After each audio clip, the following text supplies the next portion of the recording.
ব্যাপক বৃষ্টিপাতে কলকাতায় নাজেহাল শহরবাসী। সিএসসি ও কর্পোরেশনের অবহেলায় বিদ্যুৎপৃষ্ট হয়ে একদিনে মৃত 10। কর্তৃপক্ষের চরম উদাসীনতার বিরুদ্ধে এবং মৃতদের পরিবারের উপযুক্ত ক্ষতিপূরণের দাবিতে আজ বিক্ষোভ মিছিলের ডাক বামপন্থী দলগুলোর।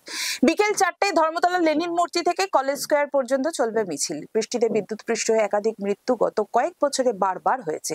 এবারেও একই দায় এড়াতে মমতা ব্যানার্জি ফিরহাদ হাকিম সিএসসির ওপর দোষ চাপিয়েছেন। তবে অতীত থেকে কার্যকরী ব্যবস্থা নেননি। জলমগ্ন কলকাতায় উৎসবের মরশুমে রুজি রুটির বন্দোবস্তকে কার্যত তছনছ করে দিয়েছে। দুশ্চিন্তায় মাথায় হাত হকারি করে দিন গুজরান করা হাজার হাজার মানুষের। এমনিতেই গরিব মধ্যবিত্ত প্রান্তিক মানুষের আর্থিক সংকটের কারণে সেভাবে এবছর বিক্রিবাট্টা হচ্ছিল না। এরই মধ্যে সোমবার রাতের কয়েক ঘন্টার ভারী বৃষ্টিতে রুজি রুটিতে চরম ধাক্কা লাগায় কার্যত দিশেহারা ফুটপাতে হকারি করে দিন গুজরান করা ও ছোটখাটো দোকান চালিয়ে উপার্জনের বন্দোবস্ত করা মানুষের।